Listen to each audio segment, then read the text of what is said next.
चलिए देखिए, पहला सवाल है, मैं बताता हूं।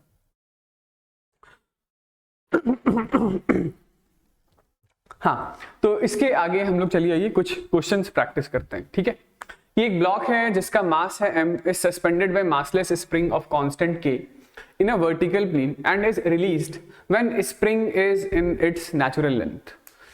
ठीक है, मैक्सिमम वेलोसिटी बताना है और एनर्जी ऑफ SHM बताना है, ठीक है। तो ऐसा है कि ये है हमारे पास एक रिजिड फिक्स्ड सपोर्ट, ये एक स्प्रिंग जिसका कांस्टेंट के, और ये है हमारे पास एक m मास का ब्लॉक। तो इस समय ये जो पोजीशन है, मैं इस पोजीशन को एक बार के लिए नेचुरल लेंथ मान लेता हूं, यानी कि इस पोजीशन पे कोई भी स्प्रिंग में इलोंगेशन या कंप्रेशन नहीं है। यहां पे आपने ब्लॉक को होल्ड करके रखा था और फिर ये हाथ हटा लिया। तो अब यहां से जब आप रिलीज करेंगे तो ये स्प्रिंग कहां जाएगा बताइए? स्प्रिंग में इलोंगेशन आएगा, ब्लॉक कहां जाएगा? ब्लॉक जाएगा नीचे, ठीक है। ब्लॉक जैसे नीचे जा रहा होगा, ये ब्लॉक जैसे जैसे नीचे जाएगा, बताइए वैसे वैसे इसकी स्पीड का क्या होगा, इसकी वेलोसिटी का क्या होगा? तो ब्लॉक जैसे जैसे नीचे आएगा वैसे वैसे इसकी वेलोसिटी बढ़ेगी। क्यों बढ़ेगी वेलोसिटी? क्योंकि वर्टिकली डाउनवर्ड डायरेक्शन में काम करने वाला फोर्स है mg, उसी mg की वजह से ये नीचे आ रहा है, और जैसे जैसे ये नीचे आ रहा है स्प्रिंग में इलोंगेशन आ रहा है, ठीक है। स्प्रिंग में इलोंगेशन आ रहा है तो स्प्रिंग फोर्स वैसे वैसे बढ़ते जा रहा है। तो इस पोजीशन 1 से इस पोजीशन 2 के दौरान इस पर नेट फोर्स डाउनवर्ड डायरेक्शन में है, क्योंकि 1 से 2 में स्प्रिंग में इलोंगेशन बढ़ रहा है तो स्प्रिंग फोर्स बढ़ रहा है, और स्प्रिंग फोर्स बढ़ते बढ़ते बढ़ते पोजीशन नंबर 2 पर स्प्रिंग में इलोंगेशन मान लेते हैं कि कुछ x नॉट के बराबर का हो गया है। तो k times of x nought is equal to mg हो गया है, और x नॉट की वैल्यू कितनी है? x नॉट की वैल्यू mg बाई k के बराबर है। इसी पोजीशन पर जो इस ब्लॉक के पास वेलोसिटी होगी वही वेलोसिटी मैक्सिमम होगी। क्यों यही वेलोसिटी मैक्सिमम क्यों होगा? क्योंकि ब्लॉक यहां पर रुकेगा नहीं। 1 से 2 में ब्लॉक जैसे जैसे नीचे आया है वैसे वैसे इस पर एक्सेलरेशन नीचे, तो इसकी वेलोसिटी बढ़ी। अब ये जो पोजीशन 2 है यहां पर एफ नेट 0 हो गया है, लेकिन इसके पास वेलोसिटी तो है, और उस वेलोसिटी की वजह से ये कहां जाएगा? तो उस वेलोसिटी की वजह से ये जाएगा नीचे।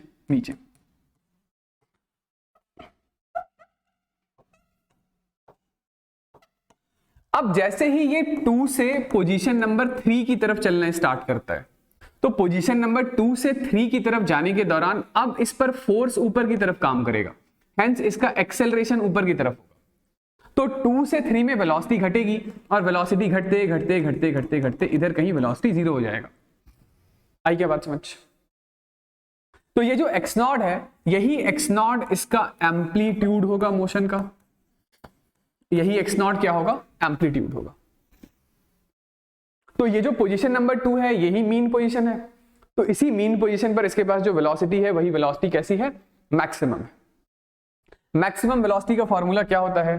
तो मैक्सिमम वेलोसिटी का फॉर्मूला होता है एम्पलीट्यूड a इंटू ओमेगा के बराबर। ओके, एम्पलीट्यूड कितना है? तो एम्पलीट्यूड को हम लोगों ने x नॉट लिख दिया है, और ओमेगा कितना होता है? तो this is x nought, omega is k is equal to m omega square है, तो omega is equal to under root of k by m होगा। x नॉट की वैल्यू कितनी है? x नॉट की वैल्यू है mg बाई k के बराबर into under root of k by m, ठीक है। तो ये हमारे पास कितना आ गया? This is under root m g by under root k, तो this is under root of mg by k हो गया। क्योंकि 1 से 2 में फोर्स कहां है बताइए? 1 से 2 में फोर्स है नीचे, फोर्स नीचे तो एक्सेलरेशन नीचे, तो इसकी वेलोसिटी का क्या होगा? 1 से 2 में वेलोसिटी बढ़ेगी, 1 से 2 में वेलोसिटी बढ़ेगी बढ़ेगी बढ़ेगी, बढ़ते बढ़ते बढ़ते 2 पर क्या हुआ? तो 2 पर एफ नेट 0 हो गया। 2 पर एफ नेट कितना हो गया? 0। तो एफ नेट 0 होने का मतलब ये रुक नहीं जाएगा, क्योंकि 1 से 2 में लगातार वेलोसिटी बढ़ रही थी। कहां बढ़ रही थी? नीचे की तरफ बढ़ रही थी। तो इसीलिए मैं ये कह रहा हूं कि अब जब ये 2 पर आ चुका है तो 2 पर वेलोसिटी है, वेलोसिटी होने की वजह से ये चला नीचे। अब जैसे ही नीचे गया तो स्प्रिंग में इलोंगेशन बढ़ गया। किससे बढ़ गया? x नॉट से ज्यादा बढ़ा। तो अब स्प्रिंग फोर्स ऊपर की तरफ, स्प्रिंग फोर्स ऊपर की तरफ यानी कि नेट फोर्स ऊपर की तरफ, क्योंकि नीचे की तरफ काम करने वाला फोर्स तो mg है जो कि कांस्टेंट है। ये mg के x नॉट के बराबर था। यदि स्प्रिंग में इलोंगेशन x नॉट से ज्यादा है तो नेट फोर्स ऊपर की तरफ है, ऊपर की तरफ यानी एक्सेलरेशन ऊपर की तरफ। तो ये ब्लॉक अब जैसे जैसे नीचे जाएगा वैसे वैसे उसकी स्पीड घटेगी, स्पीड घटते घटते घटते घटते घटते इधर किसी पोजीशन पर दोबारा से स्पीड 0 हो जाएगी। ठीक है, तो ये जो आपका मीन पोजीशन है, मीन पोजीशन इक्विलिब्रियम पोजीशन, वही आपका मीन पोजीशन है।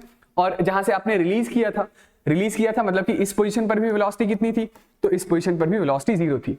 तो ये जो x नॉट है वही x नॉट आपका एम्पलीट्यूड है। एम्पलीट्यूड की वैल्यू हो गई mg k के बराबर। और मैक्सिमम वेलोसिटी कितना हो गया, तो मैक्सिमम वेलोसिटी हो गया a इंटू ओमेगा के बराबर। ठीक है, चलिए ये आ गया हमारे पास मैक्सिमम वेलोसिटी। दूसरा मैंने पूछा है एनर्जी ऑफ SHM, तो ये g हमारा यहां पर बाहर होगा, g बाहर होगा, तो जो काइनेटिक एनर्जी की मैक्सिमम वैल्यू है वो काइनेटिक एनर्जी की maximum value half mv max का स्क्वायर होगा, क्योंकि ये जो मैक्सिमम काइनेटिक एनर्जी है वही हमारे पास एनर्जी ऑफ SHM भी होगा, यही एनर्जी ऑफ SHM भी होगा। ठीक है, तो ये हमारे पास कितना आ गया बताइए, हाफ mv मैक्स का स्क्वायर, तो ये आ गया m/k इंटू जी स्क्वायर, तो ये आ रहा है m square G square by 2k, m square G square by 2k।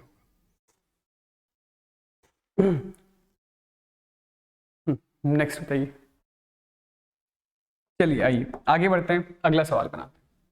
ऐसा है कि दो मासेस हैं, m1 की वैल्यू है 1 किलोग्राम और m2 की वैल्यू है 0.5 kg, are suspended together by a massless spring of force constant k की वैल्यू है 12.5 न्यूटन पर मीटर।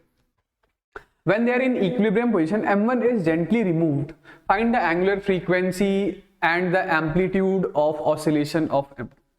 ठीक है, क्या? हाँ बिल्कुल, स्प्रिंग तो एक ही है, ऐसा कहां बताया गया कि दो स्प्रिंग है। क्वेश्चन ये है, देखिए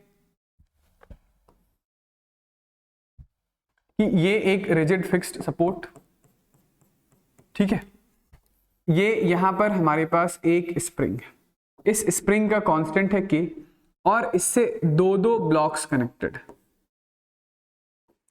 m1 और ये m2। तो मान लेते हैं कि ये यहां कहीं पर ये natural length of the spring है, ठीक है, ये natural length of the spring, और ये जो पोजीशन है, इस पोजीशन पर स्प्रिंग में कुछ इलोंगेशन है x नॉट के बराबर का, तो ये मीन या इक्विलिब्रियम पोजीशन हुआ। मीन या इक्विलिब्रियम पोजीशन से कहने का मतलब होता है एफ नेट 0 होना। तो इस पोजीशन के करस्पॉन्डिंग आप क्या कैलकुलेशन करेंगे, तो आप बोलेंगे अपवर्ड डायरेक्शन में k x नॉट है और डाउनवर्ड डायरेक्शन में m1 plus m2 into G के बराबर है। तो x नॉट कितना है, x नॉट है m1 plus m2 into G divided by k के बराबर। ठीक ठीक ठीक, कोई दिक्कत वाली बात नहीं। अब वो क्या बोल रहे हैं कि जब ये मीन या इक्विलिब्रियम पोजीशन पर था तो उस समय आपने क्या किया, उस समय m1 हटा दिया गया, m1 हटा दिया गया, तो डाउनवर्ड डायरेक्शन में जो m1 प्लस m2 जी था वो कम हो जाएगा। तो नेट फोर्स कहां आएगा बताइए, नेट फोर्स आएगा ऊपर की तरफ, क्योंकि अभी के लिए इक्विलिब्रियम पोजीशन पर k x not m1 plus m2 जी के बराबर है। अब यदि आप m1 हटा देते हैं तो डाउनवर्ड डायरेक्शन में फोर्स कौन सा रह गया, सिर्फ m2g, तो m2g तो छोटा हो जाएगा ना m1 प्लस m2g से, तो नेट फोर्स आएगा ऊपर, नेट फोर्स आएगा ऊपर,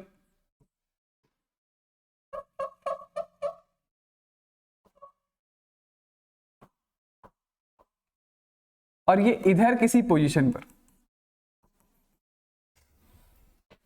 ये m2 है, तो अब यहां किसी पोजीशन पर आप ये बोल सकते हैं कि m2g, और ये स्प्रिंग में जो इलोंगेशन है वो स्प्रिंग में इलोंगेशन कुछ x डैश मान लेते हैं अपने नेचुरल लेंथ वाले पोजीशन से, नेचुरल लेंथ वाले पोजीशन से स्प्रिंग में इलोंगेशन x डैश है, ठीक है। तो इस इंस्टेंट पे या इस पोजीशन पर मैं ये कहना चाह रहा हूं कि स्प्रिंग में ऊपर की तरफ काम करने वाला फोर्स k x डैश और ये m2g बराबर रहा होगा, m2g बराबर रहा होगा। तो इस पोजीशन के लिए हम लोग क्या बोलेंगे कि this k times of x dash is equal to m2g, तो x डैश कितना हो गया, x डैश हो गया m2g बाई k के बराबर, ठीक, चलिए ये यहां से आपने रिलीज किया, इसको रिलीज किया यानी कि इस पोजीशन पे वेलोसिटी कितनी है 0।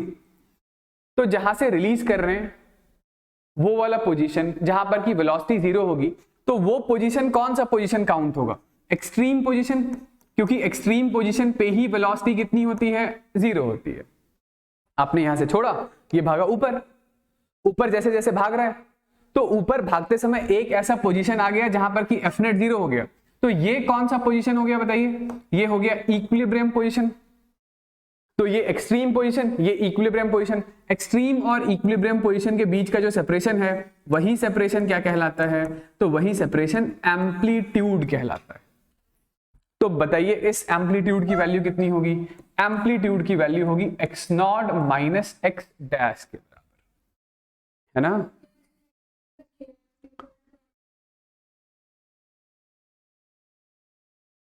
इक्विलिब्रियम पोजीशन का मतलब क्या होता है? नेट फोर्स 0 होना। डाउनवर्ड डायरेक्शन में कौन सा फोर्स है? डाउनवर्ड डायरेक्शन में m1 plus m2 into G के बराबर है। अपवर्ड डायरेक्शन में कौन सा फोर्स होगा? kx not. तो इक्विलिब्रियम पोजीशन मतलब एफ नेट 0 होना। तो एफ नेट 0 होना मतलब इन दोनों को इक्वेट नहीं कर सकते हैं क्या? कर सकते हैं भाई। यहां से फिर हम लोग m2 के हटाए जाने के बाद अब जो ऑसिलेशन हो रहा है उस ऑसिलेशन के लिए एक्सट्रीम पोजीशन है, उस ऑसिलेशन के लिए एक्सट्रीम पोजीशन है। एक्सट्रीम पोजीशन मतलब वो पोजीशन जहां पर वेलोसिटी 0 होता है। तो भाई यहां से आपने छोड़ा तो ये 0 वेलोसिटी से ही तो चलना स्टार्ट करेगा ना ऊपर। आ रही है बात समझ? तो फिर ये जैसे जैसे ऊपर गया, ऊपर इसलिए गया क्योंकि स्प्रिंग फोर्स ज्यादा था तो ये इसे ऊपर लेकर गया। तो ऊपर चलते जाने के बाद जब नेचुरल लेंथ से कुछ एक्स डैश डिस्टेंस हुआ तो वहां पर फिर से k times of x dash m2g के बराबर है। तो x डैश की वैल्यू आ गई। तो एम्पलीट्यूड कितना हो गया? एम्पलीट्यूड हो गया x not minus x dash के बराबर, और ये x नॉट की वैल्यू है m1 plus m2 into G by K minus times of m2g by K. तो ये कितना आ गया? ये आ गया m1g बाई के। तो एम्पलीट्यूड हो गया m1g बाई के। ये हमारा आंसर आ गया किसका? एम्पलीट्यूड का। एम्पलीट्यूड कितना हो गया? m1g बाई के। फ्रीक्वेंसी निकालने में तो कोई दिक्कत नहीं है। फ्रीक्वेंसी कितना होगा? Angular frequency omega. तो आप बोलते हैं कि k is equal to m times of omega square होता है। तो यहां से omega is equal to under root of k by m, यही लिखेंगे ना। m कौन सा m? तो वो m जो SHM परफॉर्म कर रहा है। कौन सा m SHM परफॉर्म कर रहा है? तो ये तो m2 होगा। m कौन सा होगा? m2 होगा। ओमेगा आ गया तो टाइम पीरियड ऑफ SHM क्या होगा? Time period is equal to 2 pi by omega होगा। तो time period is equal to 2 pi under root of m2 by k। ये लीजिए, टाइम पीरियड आ गया, एम्पलीट्यूड आ गया, फ्रीक्वेंसी आ गया। ठीक है ना? नेक्स्ट बताइए। हाँ भाई, अगला सवाल क्या है? तो एक ब्लॉक है जिसका मास कैपिटल M है, is suspended bye massless spring जिसका कांस्टेंट K है। When it is in equilibrium position, another block of mass small m is gently kept on capital M। ठीक है, जैसे पिछले सवाल में हम लोग हटा रहे थे, तो इस सवाल में इसके ऊपर एक दूसरा स्मॉल m मास का ऑब्जेक्ट ऐड कर दिया जाता है। कब? जब वो मीन या इक्विलिब्रियम पोजीशन पर होता है। तो अब capital M plus small m starts performing SHM। Find omega, time period, frequency और एम्पलीट्यूड और maximum speed and kinetic energy. ठीक है भाई, देखिए ऐसा है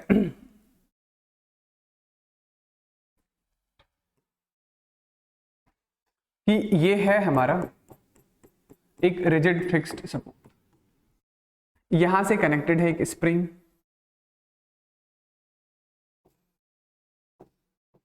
इस स्प्रिंग से ये कैपिटल M मास का ब्लॉक कनेक्टेड है। तो मैं एक बार के लिए ये कहना चाह रहा हूं कि इस पोजीशन को आप natural length of the spring मान लीजिए। ठीक है, मतलब जब स्प्रिंग में कोई इलॉन्गेशन कंप्रेशन नहीं होता तो स्प्रिंग बस यहीं तक आती। ओके, ये कैपिटल M आपने इसे हैंग करा रखा है। तो अभी स्प्रिंग में कोई इलॉन्गेशन होगा ना, कितना इलॉन्गेशन होगा? तो मान लेते हैं x नॉट के बराबर का इलॉन्गेशन है। ठीक है, x नॉट के बराबर का इलॉन्गेशन। तो ये जो पोजीशन है ये अभी के लिए इक्विलिब्रियम पोजीशन है ना? अब जब ये ब्लॉक यहां पर रेस्ट कर रहा था तो आपने क्या किया, एक दूसरा स्मॉल m मास का ब्लॉक इसके ऊपर लाकर जेंटली रख दिया। तो बताइए स्मॉल m मास का ब्लॉक इसके ऊपर जब ऐड किया जाता है तो इस पर किस डायरेक्शन में फोर्स बढ़ेगा, नीचे की तरफ बढ़ेगा या ऊपर की तरफ बढ़ेगा? तो आप बोलेंगे नीचे की तरफ बढ़ेगा। नीचे की तरफ बढ़ेगा तो ये ब्लॉक कहां जाएगा, नीचे जाएगा या ऊपर जाएगा? जिधर फोर्स बढ़ेगा उधर की तरफ ही तो जाएगा ये। तो होगा ऐसा कि ये सिस्टम नीचे की तरफ चलना स्टार्ट करेगा। ठीक है, ये सिस्टम नीचे की तरफ चलना स्टार्ट करेगा। नीचे की तरफ जब ये सिस्टम चलना स्टार्ट करता है तो स्प्रिंग में इलोंगेशन बढ़ता है।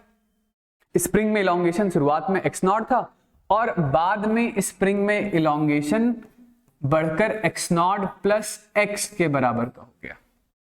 अब जैसे ही स्प्रिंग में इलोंगेशन x0 प्लस x के बराबर का हुआ तो मैं आपसे ये कहने की कोशिश कर रहा हूं कि मान लीजिए इस पोजीशन पर m plus small m into G ऊपर की तरफ काम करने वाले force k times of x0 plus x के बराबर। भाई स्प्रिंग में इलोंगेशन बढ़ेगा तो स्प्रिंग में इलोंगेशन बढ़ते बढ़ते बढ़ते बढ़ते बढ़ते कभी ना कभी जो स्प्रिंग फोर्स होगा वो डाउनवर्ड डायरेक्शन में काम करने वाले force m plus M G के बराबर हो जाएगा। तो जो शुरुआत में ये इक्विलिब्रियम पोजीशन था अब ये हो जाएगा हमारा new equilibrium position. This is new equilibrium position और ये इनिशियल इक्विलिब्रियम पोजीशन था। तो बताइए ये समझ आ रहा है क्या कि ये जो शुरुआत वाला इक्विलिब्रियम पोजीशन था वही इस एसएचएम के लिए एक्सट्रीम पोजीशन होगा, क्योंकि यहां से ये पूरा सिस्टम जीरो वेलोसिटी से चलना स्टार्ट किया। यहां से ये पूरा सिस्टम जीरो स्पीड से चलना स्टार्ट किया। ये जैसे जैसे जैसे जैसे नीचे आ रहा है तो वैसे वैसे वैसे वैसे इसकी स्पीड बढ़ रही होगी, वेलोसिटी बढ़ रही होगी। ओके, और इस पोजीशन पर एफ नेट कितना हो गया, इस पोजीशन पर एफ नेट हो गया 0, यानी यही आपका मीन पोजीशन है। ओके ना? क्या ये पूरा सिस्टम यहीं पर रुक जाएगा? नहीं, ये कहां जाएगा, ये जाएगा और नीचे। कितना नीचे जाएगा? तो ये यदि x डिस्टेंस नीचे आया है तो ये x डिस्टेंस और नीचे जाएगा। ठीक है, और इन दो पोजीशंस के अबाउट ये यहां से ऐसा आया, यहां से और नीचे जाएगा, फिर ऊपर आएगा, फिर ऊपर आएगा। तो इस पोजीशन के अबाउट यानी कि ये जो नया इक्विलिब्रियम पोजीशन है इसी पोजीशन के अबाउट ये सिस्टम एसएचएम परफॉर्म करेगा। इतनी सी बात ठीक है ना? ठीक है, ओके ओके। तो पहले आपसे एंगुलर फ्रीक्वेंसी ओमेगा पूछा जा रहा है, तो ओमेगा की वैल्यू कितनी होगी? तो ओमेगा लिखने में तो कोई दिक्कत होना नहीं चाहिए। Omega is equal to under root of K by M होता है। एम कौन सा मास? वो मास जो एसएचएम परफॉर्म कर रहा है। तो कौन सा मास एसएचएम परफॉर्म कर रहा है? तो आप बोलेंगे capital M plus small M, दोनों ही एसएचएम परफॉर्म कर रहे हैं। ठीक है, और टाइम पीरियड कितना होगा? तो टाइम पीरियड हो जाएगा 2 पाई बाई ओमेगा, यानी time period is 2 pi under root capital M plus small M by के। ये टाइम पीरियड हो गया, ओमेगा हो गया। एम्पलीट्यूड हम लोगों को साफ साफ नजर आ ही गया है कि एम्पलीट्यूड क्या है। तो ये जो इनिशियल इक्विलिब्रियम पोजीशन था और जो न्यू इक्विलिब्रियम पोजीशन है, इन दोनों पोजीशंस के बीच का सेपरेशन जिसको हम लोगों ने x से डिनोट किया है, वही हमारा amplitude of SHM. This is amplitude of SHM. भाई एम्पलीट्यूड ऑफ एसएचएम क्या होता है? तो एक्सट्रीम और मीन के बीच का ही सेपरेशन होता है ना। एक्सट्रीम वो पोजीशन जहां से सिस्टम चलना स्टार्ट कर रहा है जीरो स्पीड से, और मीन वो पोजीशन जहां पर कि एफ नेट हो चुका है 0। ठीक, तो ये x की वैल्यू कितनी है? हाँ भाई, तो x की वैल्यू निकालने के लिए हम लोग क्या कर रहे हैं देखिएगा।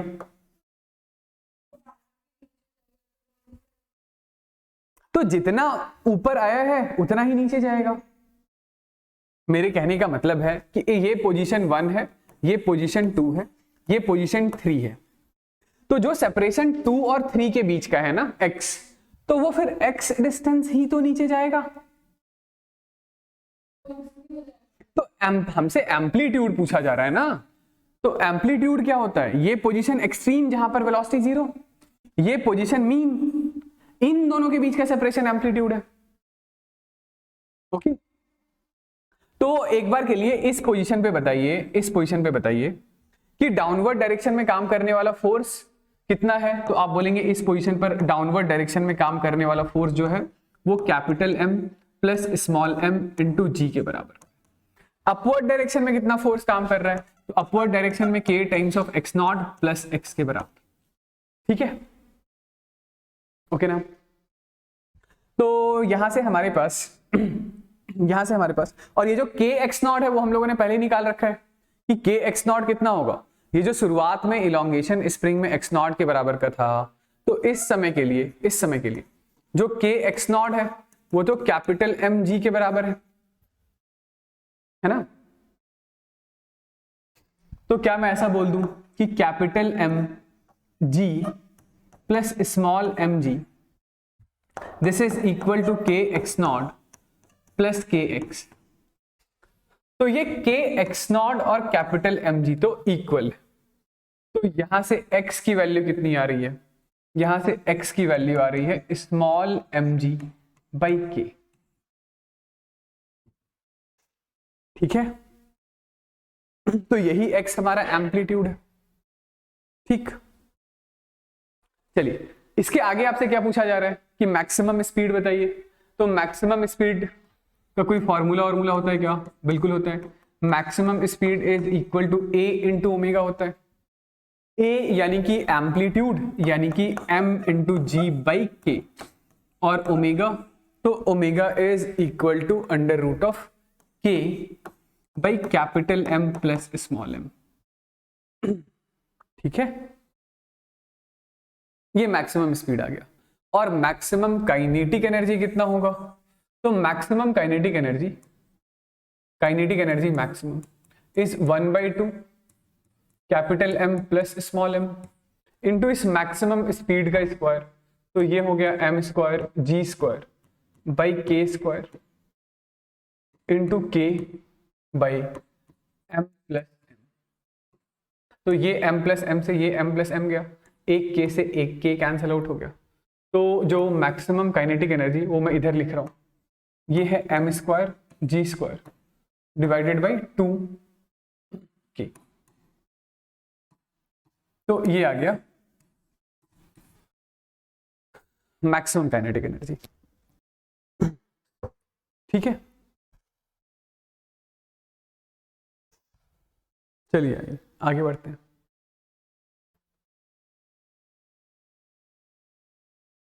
बताइए अगला। चलिए, तो अगला सवाल क्या है, समझ आ रहा है कुछ? तो अगला सवाल है कि block of mass m is suspended by massless spring of constant k when it is in equilibrium position. Another block of mass small m strikes capital M with speed u and now capital M plus small m performs SHM. ठीक है, तो मोर और less वैसा सही situation है पिछले सवाल जैसा ही, बस एक छोटी सी बात का डिफरेंस है, और वो डिफरेंस ये है कि देखिए ये है हमारे पास कैपिटल M। ये मान लेते हैं कि ये वो पोजीशन है जिसका नाम नेचुरल लेंथ ऑफ स्प्रिंग हम लोग रख रहे हैं। ठीक है, ये वो पोजीशन है जो कि इक्विलिब्रियम पोजीशन। तो इक्विलिब्रियम पोजीशन पर ये यहां से यहां तक का एक्सटेंशन x नॉट कितना रहा होगा? तो mg बाई k के बराबर रहा होगा। ठीक है, अब जब ये इक्विलिब्रियम पोजीशन पर था तो यहां पर एक दूसरा स्मॉल m मास का ब्लॉक आया, किसी u स्पीड से आया और इससे टकराया। ठीक है, ऑलराइट। तो अब ये जो पूरा सिस्टम है, ये सिस्टम किसी वेलोसिटी से, किसी लेट्स से v वेलोसिटी से चलना स्टार्ट करता है यहां से। तो ये जो आपका सिस्टम है capital M plus small m वाला, ये लेट से किसी v वेलोसिटी से यहां से चलना स्टार्ट करता है। ये कितनी स्पीड से चलना स्टार्ट करेगा, ये जानने का सबसे बढ़िया उपाय क्या है? तो बढ़िया और इकलौता उपाय है लीनियर मोमेंटम कंजर्व कर देना। ठीक है, लीनियर मोमेंटम कंजर्व कर देना से मेरे कहने का मतलब है initial linear momentum will be same as final linear momentum. ठीक है, तो इनिशियल मोमेंटम किसके पास है? स्मॉल m मास वाले ब्लॉक के पास, जिसके लिए वैल्यू है स्मॉल m इंटू यू के बराबर। फाइनल मोमेंटम, तो final momentum m plus small m into V. अच्छा, दोनों को जोड़ क्यों दिया? क्योंकि सवाल में बता रखा है कि now capital M plus small m starts performing SHM, मतलब दोनों जुड़ गए हैं। जुड़ गए हैं तो किसी कॉमन स्पीड से ही जा रहे होंगे, और उस कॉमन स्पीड की वैल्यू है m into you divided by capital M plus small m। ठीक है, तो ये इतनी स्पीड से चलना स्टार्ट करता है। ओके ओके, अब जब ये नीचे की तरफ जाएगा, तो नीचे कहीं ना कहीं एक ऐसा पोजीशन आएगा जिस पोजीशन पर एफ नेट जीरो हो जाए, जिस पोजीशन पर एफ नेट कितना हो जाए? जीरो हो जाए। तो मान लेते हैं कि ये कुछ नेचुरल लेंथ वाले पोजीशन से कुछ x डिस्टेंस की दूरी पर है। मतलब मैं क्या कहना चाह रहा हूं कि ये वो पोजीशन है जिस पोजीशन का नाम है नया इक्विलिब्रियम पोजीशन। नया इक्विलिब्रियम पोजीशन कहने का मतलब है शुरुआत वाला तो ये इक्विलिब्रियम था, अब फिर से स्प्रिंग में कुछ एक्सटेंशन आया, टोटल एक्सटेंशन मतलब x के बराबर का है, और अब क्या हो गया है? तो अब हो चुका है capital M plus small m into G is equal to k into x के बराबर का। तो x is equal to capital M plus small m into G by k के बराबर का। अब सुनिए, ये जो पोजीशन है जहां से ये लोग दोनों चलना स्टार्ट कर रहे थे, ये पोजीशन एक्सट्रीम पोजीशन होगा क्या? नहीं, ये एक्सट्रीम नहीं होगा, क्योंकि एक्सट्रीम वो पोजीशन होता है जहां पर वेलोसिटी कितनी होती है? जीरो। क्या यहां पर वेलोसिटी जीरो है? नहीं नहीं नहीं नहीं, ये तो सिस्टम किसी v स्पीड से चलना स्टार्ट कर रहा है, जिस स्पीड की वैल्यू इतनी है, तो ये इक्विलिब्रियम पोजीशन नहीं है। ओके, इक्विलिब्रियम पोजीशन नहीं है। ऑलराइट, हमें ये डिस्टेंस x पता है, ये वाला डिस्टेंस हमें x पता है। ठीक है, तो जो इक्विलिब्रियम पोजीशन रहा होगा वो मैं कहीं इधर, इक्विलिब्रियम नहीं, जो एक्सट्रीम पोजीशन रहा होगा वो मैं इधर कहीं मान लेता हूं कि यहां कहीं एक्सट्रीम पोजीशन होगा, मान लेते हैं। एक्सट्रीम वो पोजीशन होता है जहां पर की वेलोसिटी कितनी होती है? जीरो। ठीक है, तो मुझे अभी क्या पता है? मुझे पता है इक्विलिब्रियम पोजीशन से x डिस्टेंस पीछे वेलोसिटी। मुझे क्या पता है? इक्विलिब्रियम पोजीशन से x डिस्टेंस पीछे वेलोसिटी कितनी है वो पता है। ओके ना?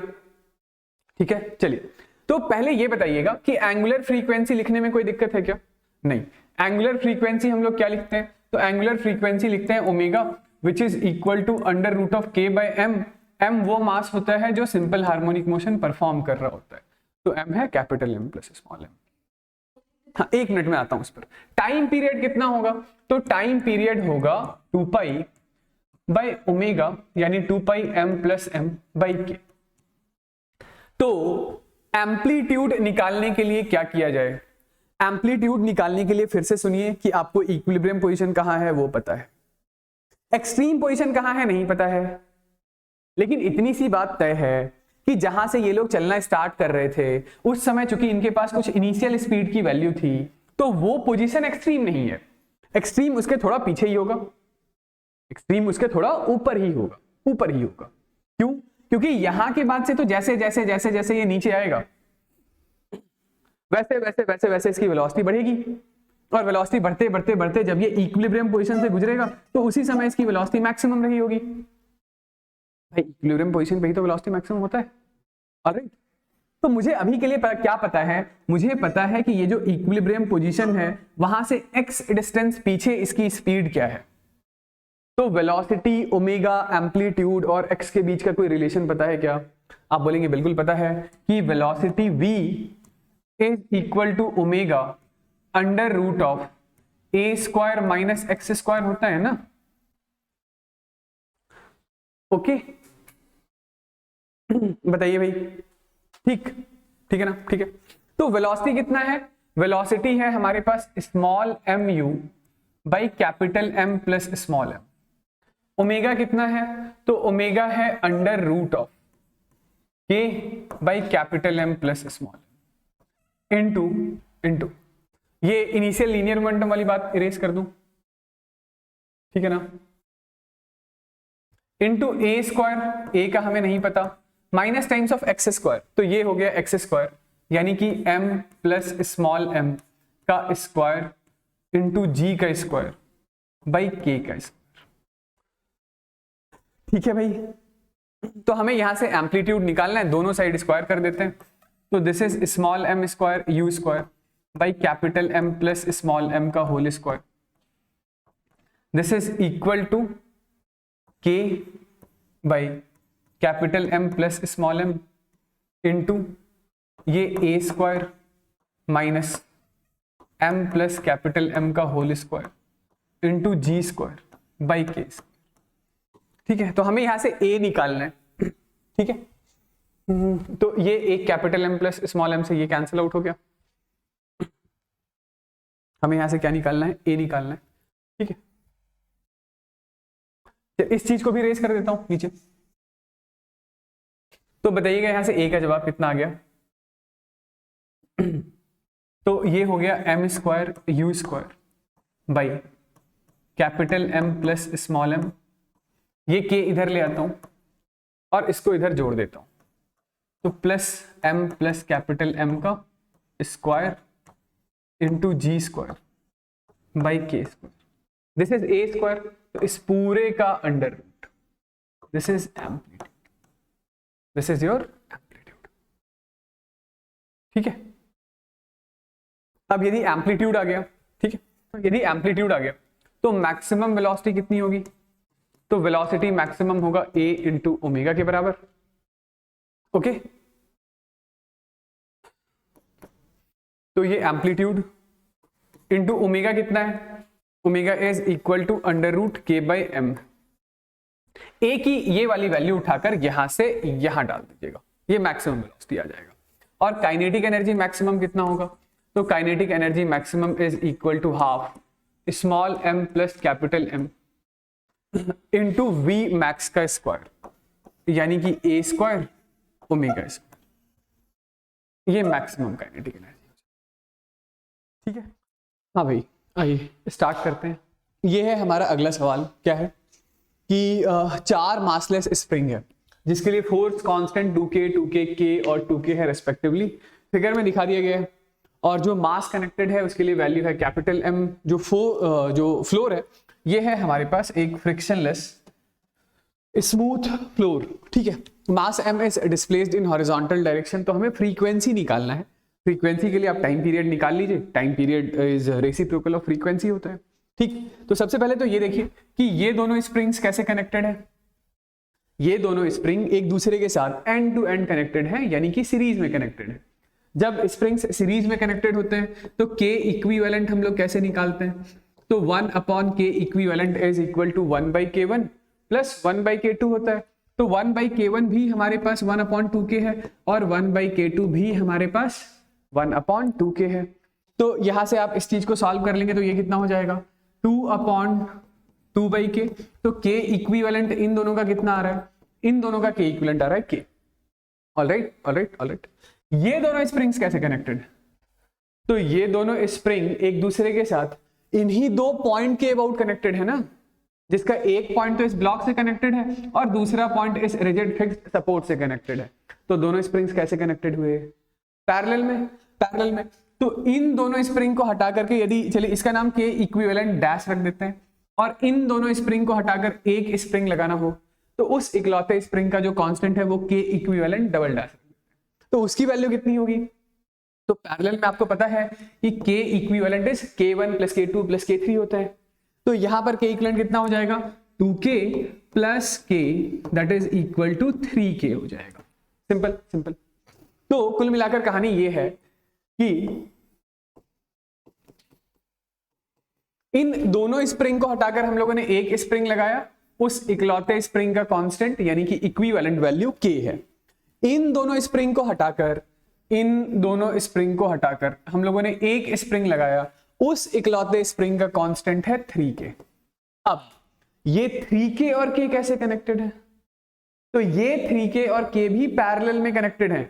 ये लास्ट क्लास में लेक्चर में बताया था कि यदि अभी आप ब्लॉक को x यूनिट लेफ्ट या राइट की तरफ डिस्प्लेस करते हैं तो एक स्प्रिंग कंप्रेस होता है और दूसरा स्प्रिंग सेम अमाउंट से इलोंगेट होता है। तो दोनों स्प्रिंग एक ही दिशा में फोर्स बनाता है। तो ये भी कॉम्बिनेशन कौन सा कॉम्बिनेशन है? पैरेलल कॉम्बिनेशन है। तो यहां पर जो के इक्विवेलेंट की वैल्यू होगी 3k plus k is equal to 3k plus k is equal to 4k के बराबर। और यदि ये 4k है तो बताइए टाइम पीरियड का फॉर्मूला क्या होता है? Time period is equal to 2 pi under root m by k equivalent, k equivalent यानी कि 4k। तो यदि ये टाइम पीरियड है तो फ्रीक्वेंसी क्या होगा? फ्रीक्वेंसी होगा 1 अपॉन टाइम पीरियड यानी 1 upon 2 pi under root 4k by mass m. क्या है कोई ऐसा ऑप्शन? यस बिल्कुल है। तो बी वाला जो है हमारा वो सही जवाब है। ठीक है, ये यही का काफी पुराना सवाल था। ठीक है, चलिए हाँ भाई नेक्स्ट बताइए। तो क्या है भाई हमारे पास अगला सवाल? जो अगला सवाल है वो कुछ ऐसा है कि एक आइडियल मासलेस स्प्रिंग है। क्या है? एक आइडियल मासलेस स्प्रिंग है। ठीक है, स्प्रिंग तो हमारे कोर्स में आइडियल ही होता है, मासलेस ही होता है। उस स्प्रिंग का जो कांस्टेंट है वो k है और इसकी लेंथ है l। लेंथ कितनी है? l। आपने इसे काट दिया कितने रेशियो में? 1:2:3 में and is suspended bye a block of mass m। ठीक है, तो ये कहना ये चाह रहे हैं 1:2:3 का मतलब एक पोर्शन जो है वो 1/6 होगा। ठीक है, 3 to 5 1/6 होता है ना। दूसरा पोर्शन 2/6 होगा यानी कि 1/3 होगा और तीसरा पोर्शन 3/6 होगा। ठीक है, यानी कि एक पोर्शन 1/6 होगा, अगला पोर्शन 1/3 होगा, अगला पोर्शन 1/2 होगा। ठीक है, कैसे काटा गया है समझ रहे हैं ना? इस तरीके से काट दिया गया है कि एक पोर्शन तो ऐसा है बीच से l/2, 1/2 मतलब कि ये इसकी लेंथ है l/2। ठीक है, ये l/2 वाला। दूसरा ये एक l/6 है तो यहां से ऐसा काट दिया। ये वाला जो सेक्शन है आप इसे l/6 ले लीजिए और ये जो बचा हुआ लेंथ है आप इसको ले लीजिए l/3। अब इन तीनों को एक ब्लॉक से कनेक्ट कर दिया गया है। तो ब्लॉक से कुछ इस तरीके से कनेक्ट किया गया होगा, देखिएगा। ब्लॉक से कुछ इस तरीके से कनेक्ट किया गया होगा कि ये है ब्लॉक जिसका मास m, ये एक स्प्रिंग हो गया, इसके आगे ये दूसरा स्प्रिंग हो गया और इसके आगे ये तीसरा स्प्रिंग हो गया। तो जो सबसे छोटा लेंथ कौन सा है? l/6 वाला है ना। तो ये l/6 वाला लेंथ यहां होगा, उसके बाद ये l/3 वाला लेंथ यहां होगा और ये l/2 वाला लेंथ यहां होगा। ठीक है, ये जो ब्लॉक है, ब्लॉक का मास कितना दे रखा है? ब्लॉक का मास कैपिटल M लिखा गया है, तो मैं भी कैपिटल M लिख लेता हूं। ठीक, अब ये जो स्प्रिंग था काटे जाने के पहले जब इसकी लेंथ L थी तब इसका जो कांस्टेंट था वो कितना था? K था। उस समय स्प्रिंग कांस्टेंट कितना था? K था। अब ये लास्ट क्लास में हम लोगों ने थ्योरी में पढ़ लिया है कि जो स्प्रिंग कांस्टेंट K होता है वो inversely proportional to natural length होता है। Inversely proportional to natural length हुआ करता है। तो इसका मतलब ये है कि ये जो l/2 लेंथ वाला स्प्रिंग है, उस l/2 लेंथ वाले स्प्रिंग का कांस्टेंट कितना हो गया होगा बताइए? 2k। ये जो l/3 लेंथ वाला स्प्रिंग है इसका कांस्टेंट कितना हो गया होगा? 3k। हेंस इस l/6 वाले लेंथ वाले स्प्रिंग का कांस्टेंट कितना हो गया होगा? 6k। कैसे कनेक्टेड है ये तीनों स्प्रिंग? तो आप बोलेंगे ये तीनों स्प्रिंग कनेक्टेड हैं एक दूसरे के साथ पैरेलल में, तो जो k इक्विवेलेंट की वैल्यू होगी वो 6 + 3 मतलब 6k + 3k + 2k, यानी कि this is equal to 11k। तो यदि आप इस ब्लॉक को वर्टिकल डायरेक्शन में एक छोटे से अमाउंट से डिस्प्लेस करते हैं तो ये परफॉर्म करेगा SHM, और उस SHM के लिए जो हमारे पास टाइम पीरियड होगा वो होगा 2 pi under root m by k equivalent. K equivalent कितना है? के इक्विवेलेंट है 11k। समझ गए? फ्रीक्वेंसी क्या होगा? फ्रीक्वेंसी इसका रेसिप्रोकल होगा। क्वेश्चन क्या है समझ गए? कि फॉर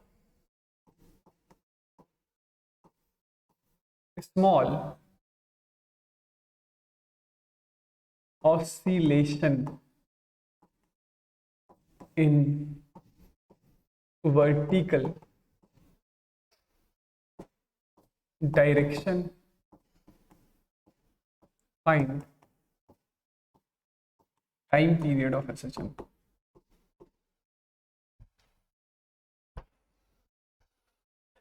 ठीक है, ये अप टू इंफिनिटी जा रहा है, अप टू इंफिनिटी जा रहा है। ठीक है, अच्छा अरे ये तो बताया नहीं कि इसकी लेंथ है 12, इसकी लेंथ है 4L।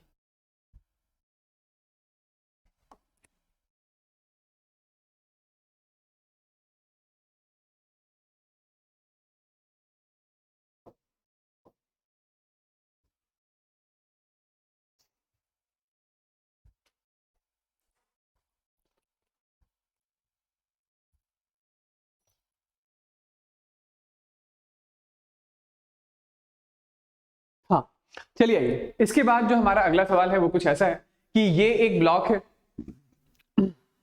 इसकी लेंथ काफी बड़ी है। ठीक है, इससे connected total infinite number of springs है। ठीक, जो पहला स्प्रिंग है उसके लिए कांस्टेंट है के, लेंथ है एल। इसके आगे वाले स्प्रिंग के लिए बस लेंथ बताया गया है कि लेंथ है 2L। उससे अगले स्प्रिंग के लिए लेंथ है 4L, सॉरी ये 4L, ये 4L। उससे अगले स्प्रिंग के लिए लेंथ है 8L एंड सो ऑन। हमें टाइम पीरियड निकालना है। तो टाइम पीरियड क्या, सबसे पहले तो हमें के इक्विवेलेंट निकालना होगा, और उस के इक्विवेलेंट के पहले आप ऐसा तो बोल ही सकते हैं कि यदि पहला स्प्रिंग जिसकी लेंथ L है उसके लिए कांस्टेंट K है, तो उससे आगे वाले स्प्रिंग जिसकी लेंथ 2L है इसके लिए कांस्टेंट कितना होगा, इसके लिए कांस्टेंट होगा K/2। ठीक है, इससे आगे वाले स्प्रिंग के लिए यदि लेंथ 4L है तो कांस्टेंट कितना होगा, K/4। इससे आगे वाले स्प्रिंग के लिए यदि लेंथ 8L है तो कांस्टेंट कितना होगा, K/8। Alright, K/8। तो ये सारे स्प्रिंग्स एक दूसरे के साथ किस तरीके से कनेक्टेड है, पैरेलल में। यदि सारे स्प्रिंग्स एक दूसरे के साथ पैरेलल में कनेक्टेड हैं तो बताइए के इक्विवेलेंट क्या लिख दूं। तो के इक्विवेलेंट हम लोग लिख देंगे के plus K/2 plus K/4 plus K/8 and so on. Alright, alright, alright, alright. यहां से यदि आप इस k को बाहर ले लें तो ये क्या हो जाएगा बताइए, ये हो जाएगा 1 plus 1/2 plus 1/4 plus 1/8 and so on. बताइए ये क्या है, हाँ ये है इनफाइनाइट जीपी। ठीक है, ये है इनफाइनाइट जीपी जिसका पहला टर्म कितना है, तो पहला टर्म हमारे पास 1 है। ठीक है, पहला टर्म कितना है, 1 है। फर्स्ट टर्म 1 है, फर्स्ट टर्म की वैल्यू 1 है। और कॉमन रेशियो कितना है, तो कॉमन रेशियो R से डिनोट करते हैं ना। कॉमन रेशियो हमारे पास कितना है, तो कॉमन रेशियो है दिस वन, मतलब कॉमन रेशियो दूसरा टर्म डिवाइडेड बाय पहला टर्म होता है, यानी तो तीसरा डिवाइडेड बाय दूसरा, यानी तो चौथा डिवाइडेड बाय तीसरा। तो ये कॉमन रेशियो की वैल्यू कितनी है, 1/2 है। बताइए summation of infinite series of GP क्या होता है, तो ये होता है A/1 - R। याद तो है ना, मैथमेटिक्स में पढ़ा होगा। तो A यानी कि पहला term which is equal to 1 minus times of 1/R, sorry A/1 - R था, यानी कि R की वैल्यू कितनी है, R की वैल्यू है 1/2।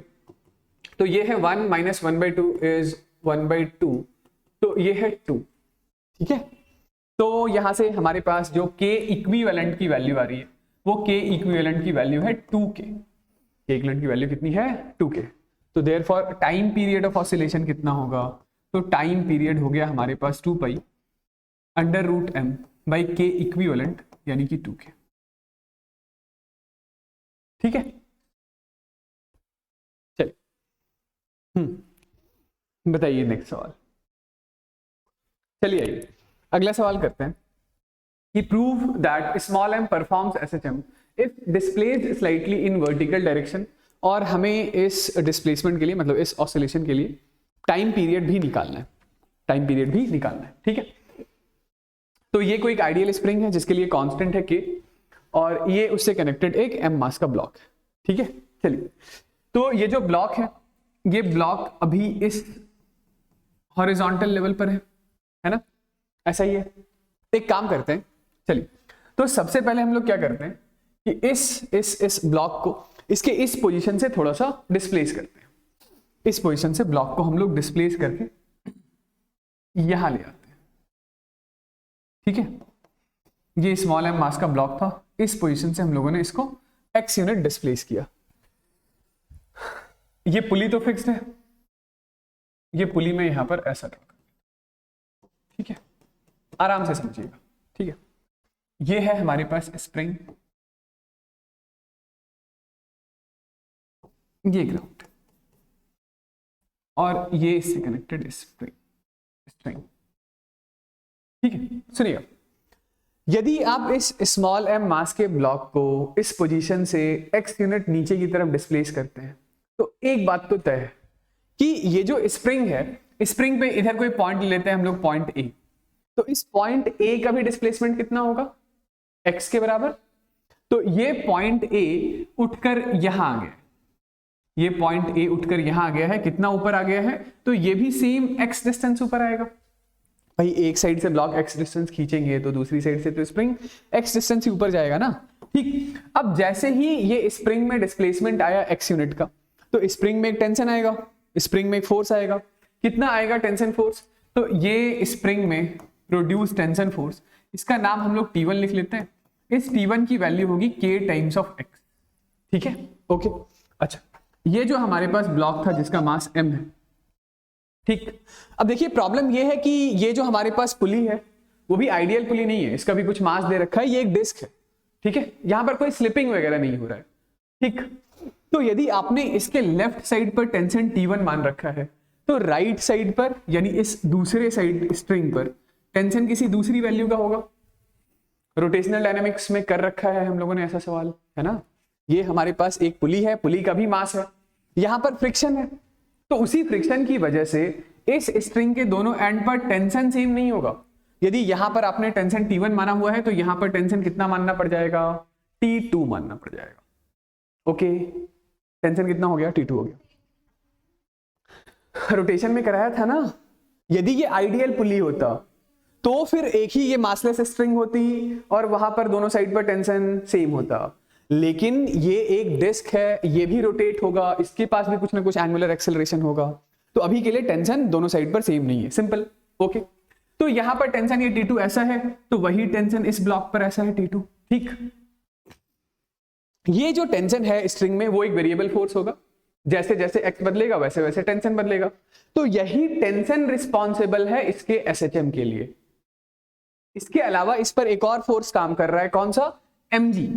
लेकिन हम लोगों ने ये पहले पढ़ रखा है कि कांस्टेंट फोर्स के एक्ट करने की वजह से टाइम पीरियड या फ्रीक्वेंसी पर कोई फर्क नहीं पड़ता है, ओके ना। तो इस इस स्मॉल m मास के ब्लॉक के लिए यदि मैं बोलूं कि इस पर न्यूटन्स लॉज ऑफ मोशन लगाइए, ठीक है, तो आप इस पर न्यूटन्स लॉज ऑफ मोशन यानी कि SHM के कॉन्टेक्स्ट में आप क्या लिखेंगे, तो इस पर काम करने वाला जो फोर्स टेंशन है वही tension T is equal to mass into acceleration होगा, ओके। क्योंकि एक बार के लिए हम लोगों ने mg को इग्नोर कर दिया है क्योंकि उसका टाइम पीरियड या फ्रीक्वेंसी से कोई लेना देना नहीं होता है। वो mg क्या करता है, तो mg सिर्फ और सिर्फ पार्टिकल की इक्विलिब्रियम पोजीशन शिफ्ट कर सकता है। इतनी सी बात सही है, कोई दिक्कत वाली बात नहीं। चलिए अब हम लोग इस डिस्क के बारे में सोचते हैं, इस डिस्क के बारे में सोचते हैं। आप इसको डिस्प्लेस करके x अमाउंट से रिलीज करेंगे तो डिस्क कैसा घूमेगा, ऐसा ऐसा घूमेगा, ऐसा घूमेगा, यानी इस डिस्क के पास इस सेंस में एक एंगुलर एक्सेलरेशन अल्फा होगा जो कि a/r के बराबर। इसका एक्सेलरेशन हम लोगों ने ऊपर की तरफ मान लिया है a, ठीक है, a is equal to alpha r, तो alpha is equal to a/r, ठीक है। अब इस डिस्क को किसने घुमाया, तो इस डिस्क को घुमाने वाले ये दो टेंशन हैं, ठीक है। जिस सेंस में आपका अल्फा है उस सेंस में टॉर्क कौन प्रोड्यूस कर रहा है, उस सेंस में टॉर्क प्रोड्यूस करने वाले फोर्स का नाम है T1, ठीक है ना। तो इसके लिए आप क्या लिखेंगे बताइए। तो मैं क्या कह रहा था कि इस कैपिटल M मास वाले डिस्क के बारे में यदि हम लोग बात करें तो चूंकि इसका एंगुलर एक्सेलरेशन इस सेंस में है, अल्फा इस सेंस में है, तो इस पर दो दो फोर्सेस टॉर्क बना रहे हैं। कौन से दो फोर्सेस, तो टेंशन T1 भी और T2 भी। T1 तो इसको इसी सेंस में घुमाना चाह रहा है, T1 के लिए टॉर्क किस सेंस में होगा, तो ये R क्रॉस F इसी सेंस में, जिस सेंस में अल्फा है, और T2 का टॉर्क किस सेंस में है, तो उससे अपोजिट सेंस में है। तो इसके लिए क्योंकि ये बॉडी रोटेशनल मोशन परफॉर्म कर रही है तो torque net is equal to क्या इक्वेशन लगाएंगे बताइए, I into alpha, alpha is equal to a/r, कि इस डिस्क के लिए हम लोगों ने इक्वेशन लगाया है torque net is equal to I alpha, क्योंकि ये disc pure rotational motion perform कर रहा है। तो इसको घुमाने की रिस्पॉन्सिबिलिटी किसकी है? घुमाने की रिस्पॉन्सिबिलिटी T1 और T2 की है। ठीक है, तो जिस सेंस में अल्फा है उसी सेंस में T1 ने टॉर्क प्रोड्यूस किया है। तो आप इस टॉर्क को लिख सकते हैं this is R into T1 minus times of R into T2। T1 और T2 का टॉर्क एक दूसरे से अपोजिट सेंस में है। This is equal to moment of inertia. Moment of inertia हो गया mr²/2 इंटू अल्फा। अल्फा की वैल्यू कितनी है? अल्फा है a/r के बराबर। ठीक है, तो ये लीजिए यहां से T1 minus T2 is equal to mr²/2 into ये a/r² हो जाएगा। ये दोनों r भी मैंने नीचे ही ले आया तो ये इससे कैंसिल आउट हो गया। तो ये हो गया हमारा इक्वेशन नंबर 2। यदि आप एक बार के लिए 1 और 2 को जोड़ दें, 1 और 2 को जोड़ दें, तो ये हमारे पास ये T2 से ये T2 कैंसिल आउट हो गया। तो क्या आ रहा है हमारे पास? T1 is equal to a बाहर लीजिए तो small m plus capital M/2। अब मैं क्या कह रहा था कि यही T1 हमारे पास किसके बराबर है? तो T1 is equal to k times of x होगा। T1 कितना होगा? तो T1 is kx is equal to a, ये 2m प्लस m/2। तो जरा बताइए यहां से हमारे पास एक्सेलरेशन की वैल्यू कितनी आ रही है? तो एक्सेलरेशन आ गया 2k divided by 2m plus capital M into x। ठीक है, तो कुछ देखा आपने, एक्सेलरेशन इज इक्वल टू ये समथिंग समथिंग इंटू x आ गया। तो एक्सेलरेशन इज इक्वल टू ये जो समथिंग समथिंग इंटू x है, तो यही तो हमारा ओमेगा स्क्वायर होता है। यही क्या होता है? ओमेगा स्क्वायर होता है। तो यहां से मैं लिख रहा हूं कि ओमेगा स्क्वायर की वैल्यू कितनी है? ओमेगा स्क्वायर की वैल्यू है 2k/2 times of small m plus capital M। तो ओमेगा की value, omega is equal to √2k/2m plus capital M। यदि इतना हमारे पास ओमेगा है तो टाइम पीरियड कितना होगा? टाइम पीरियड होगा 2π/ओमेगा, यानी 2π√2m प्लस स्मॉल m/2k। ये होगा हमारे पास टाइम पीरियड ऑफ ऑसिलेशन। ठीक है, चलिए नेक्स्ट बात करते हैं हम लोग। चलिए, तो अगला सवाल हमारे पास क्या है? अगला सवाल ये है कि ये ऐसा सा अरेंजमेंट है, स्प्रिंग है, स्प्रिंग का कांस्टेंट k है, ये आइडियल पुली है। ठीक है, अब की बारी पुली आइडियल है। पुली आइडियल है तो अब की बारी आप दोनों साइड स्ट्रिंग में टेंशन सेम मान सकते हैं। ठीक है, बताइए समझ आ रहा है? अब की बारी क्या करेंगे, तो पुली में टेंशन इस स्ट्रिंग में टेंशन आएगा कब? तो स्ट्रिंग में टेंशन तब आएगा जब ये हमारे पास हो गया ब्लॉक। चलिए, तो हम लोग क्या करते हैं कि इस ब्लॉक को इसके मीन पोजीशन से थोड़ा सा नीचे की तरफ शिफ्ट करते हैं, इक्विलिब्रियम पोजीशन से। ये ब्लॉक को मैं डिस्प्लेस करके ले आता हूं यहां। ठीक है, ये ब्लॉक यहां, कितना डिस्टेंस? x। ठीक है, पुली यहां कहीं था, तो क्या पुली वहीं रहेगा? नहीं, पुली भी तो अपनी जगह से डिस्प्लेस होगा। तो ये पुली लेट से डिस्प्लेस होकर यहां आ गया।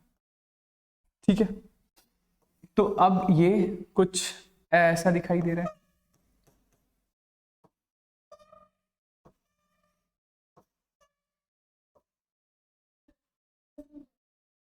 ऊपर कहां लेके गया हूं? पुली को मैं नीचे लेके आया हूं। पुली का सेंटर देखिए।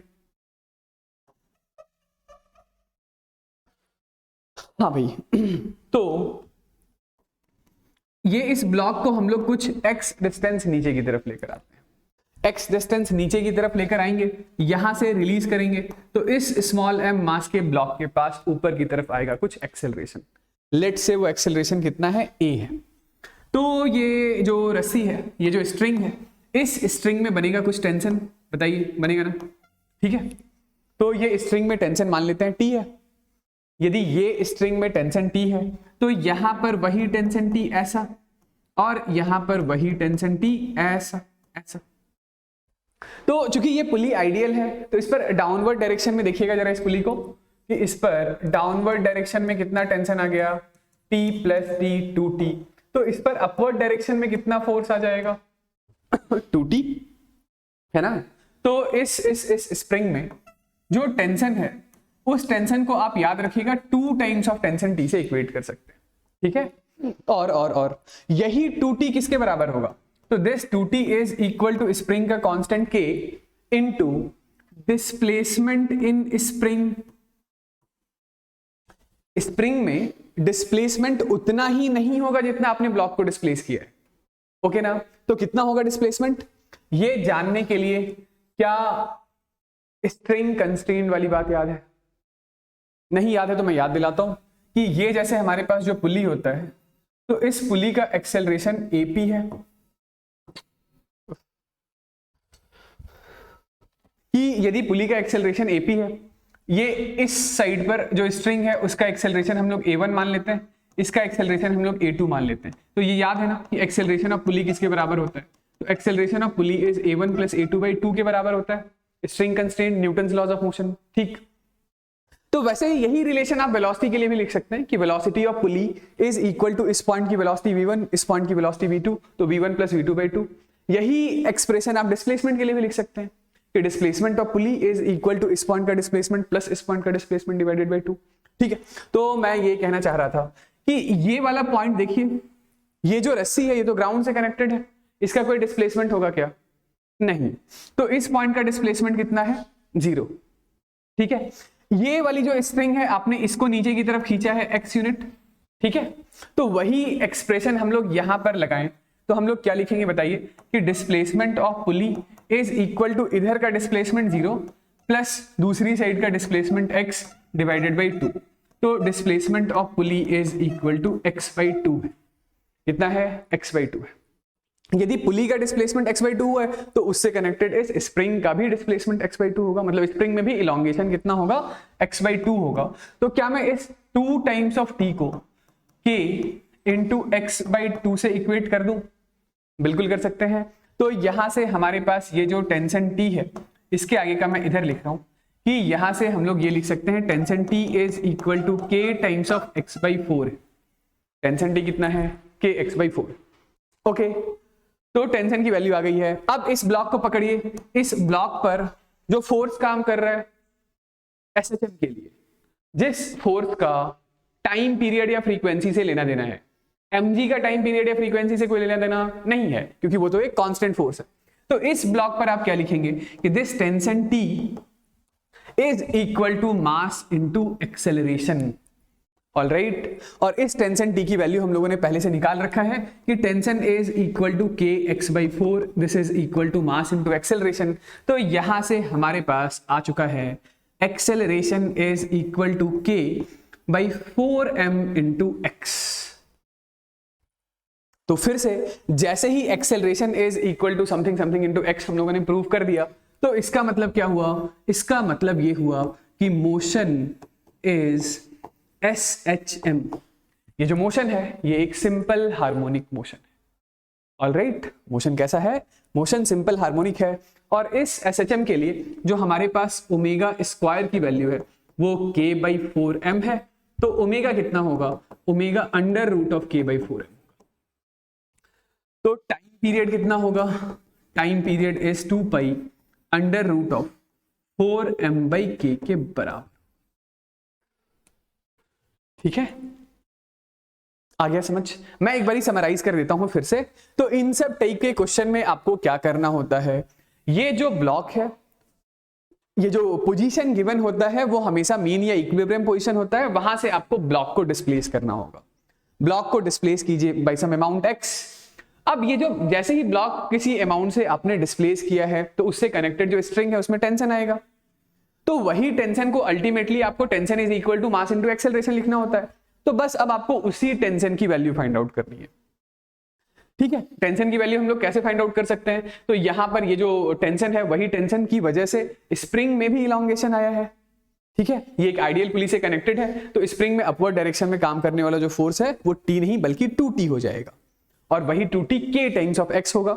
लेकिन यहां पर समस्या यह था कि यदि आपने ब्लॉक को x यूनिट डिस्प्लेस किया है तो पुली में या उससे कनेक्टेड स्प्रिंग में इलॉन्गेशन x नहीं बल्कि x/2 था, जो हम लोगों ने स्प्रिंग कंस्ट्रेंट वाली इक्वेशन लगा के निकाल लिया है, ठीक है। यदि ये समझ आ गया है तो नेक्स्ट आप मुझे ये बता दीजिए। अगला सवाल भी कुछ वैसा सा ही अरेंजमेंट है, ठीक है। तो क्या करेंगे? सबसे पहले बताइए, हमें वही वर्टिकल डायरेक्शन में ब्लॉक को डिस्प्लेस करना है, टाइम पीरियड ऑफ SHM ढूंढना है।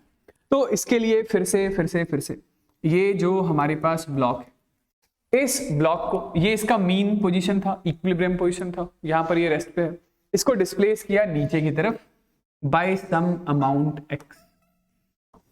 कितना डिस्प्लेस किया? एक्स अमाउंट से डिस्प्लेस किया। तो ये जो हमारा पुली है वो तो उसी पोजीशन पे रहेगा नहीं, वो भी कहां जाएगा? तो वो भी आ जाएगा नीचे। तो ये नीचे आ गया, ये नीचे आ गया, ठीक है।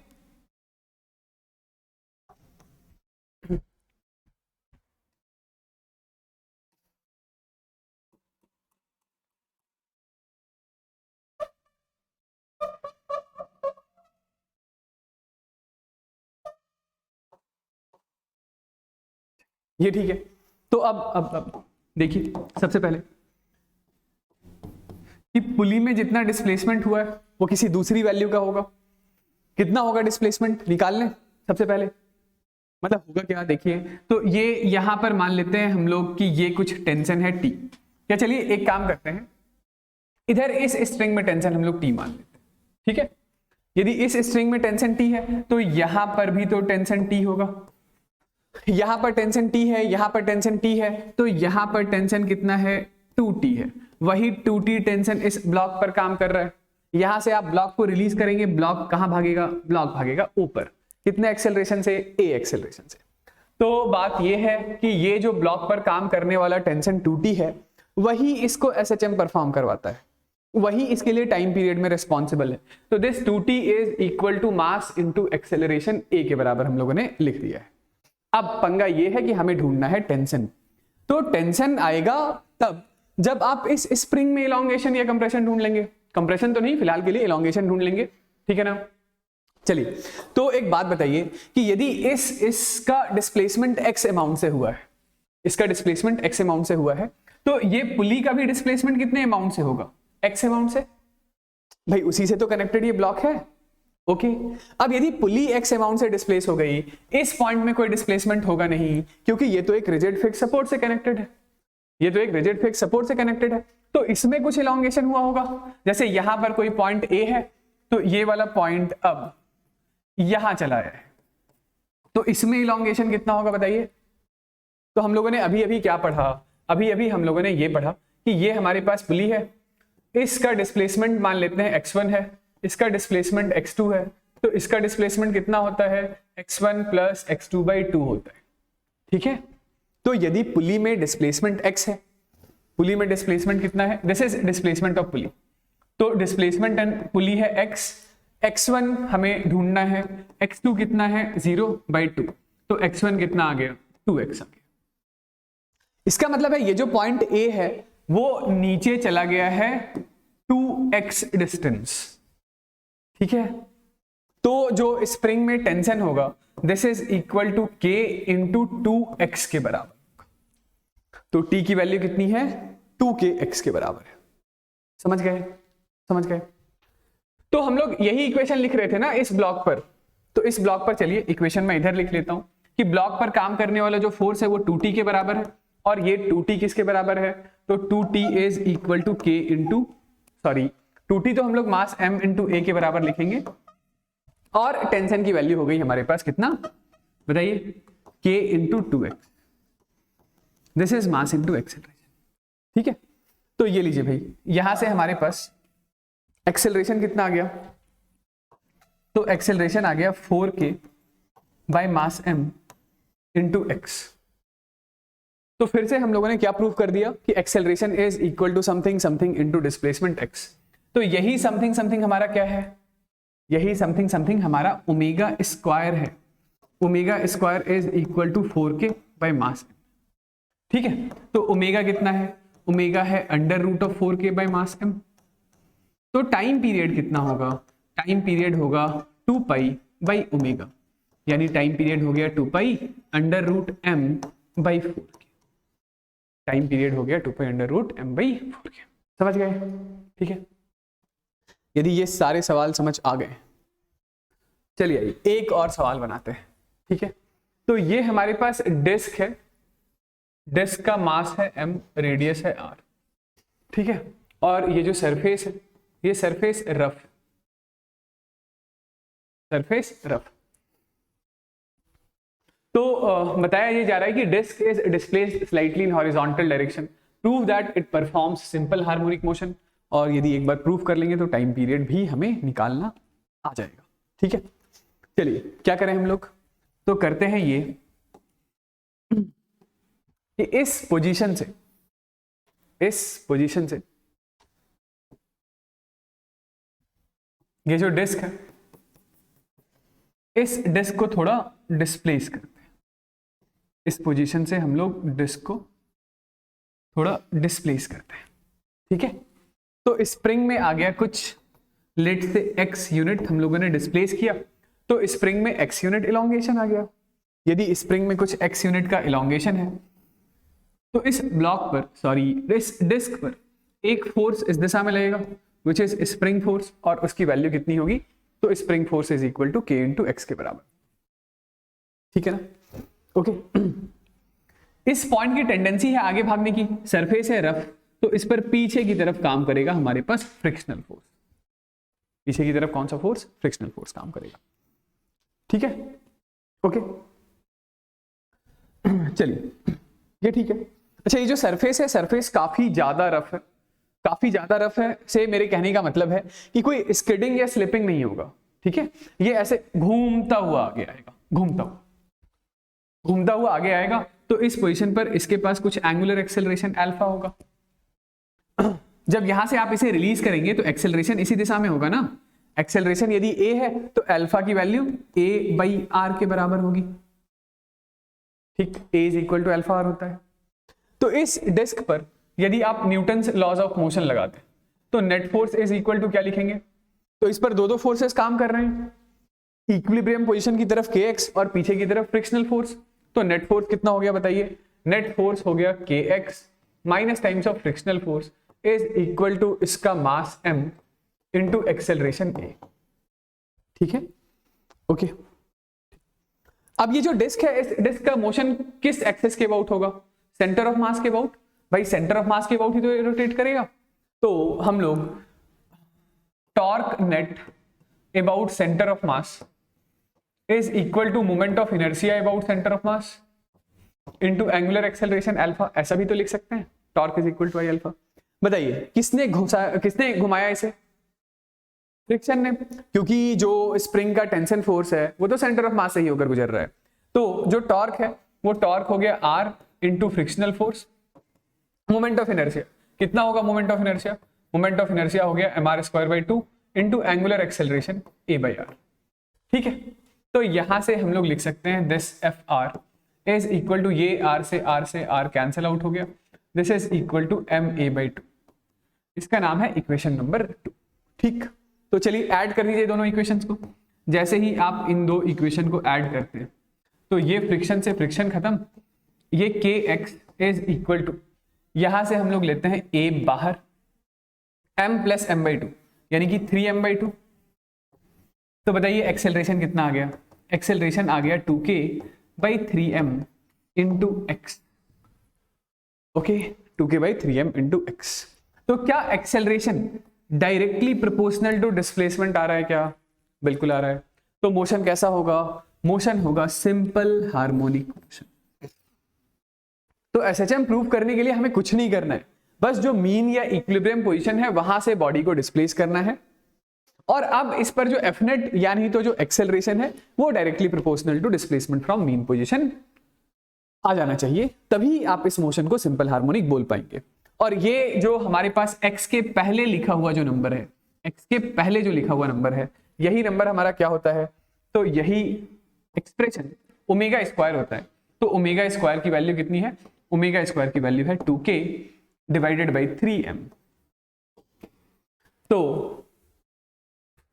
टाइम पीरियड कितना हो गया, टाइम पीरियड हो गया हमारे पास 2 पाई बाई ओमेगा, यानी टाइम पीरियड है 2 pi under root 3m by 2k। Okay, heading डालिए, लिखिए हार्मोनिक ऑसिलेटर। तो हार्मोनिक ऑसिलेटर से रिलेटेड जो प्राइमरली सारी की सारी लगभग बातें हैं वो आप सेंटर ऑफ मास चैप्टर में पढ़ लेते हैं। ठीक है, यहां पे तो बस इस हार्मोनिक ऑसिलेटर का हम लोग टाइम पीरियड कैलकुलेट करते हैं। ठीक, चलिए मैं याद दिलाता हूं आपको क्या होता है हार्मोनिक ऑसिलेटर। तो ये है हमारे पास एक स्मूथ हॉरिजॉन्टल सरफेस। सरफेस कैसा है? सरफेस बिल्कुल स्मूथ है, कोई फ्रिक्शन नहीं है। ठीक, यहां पर है हमारे पास दो ब्लॉक। पहले ब्लॉक का मास है m1 और एक दूसरा ब्लॉक, ये दोनों m1 और m2 कनेक्टेड है एक आइडियल स्प्रिंग से, जिस स्प्रिंग का कांस्टेंट है k। ठीक है, ओके। तो ये जो सिस्टम है, यदि आप इस सिस्टम को थोड़ा कंप्रेस कर दें और कंप्रेस करके छोड़ दें तो ये दोनों ब्लॉक्स इस तरीके से SHM परफॉर्म करने लगते हैं। ठीक है, अब इस SHM के दौरान ऐसा नहीं होता है कि ये m1 या m2 एक्सेलरेट कर जाएगा। एक्सेलरेट क्यों नहीं करेगा? क्योंकि इस पूरे सिस्टम पर कोई नेट फोर्स नहीं होगा, कोई नेट फोर्स नहीं होगा।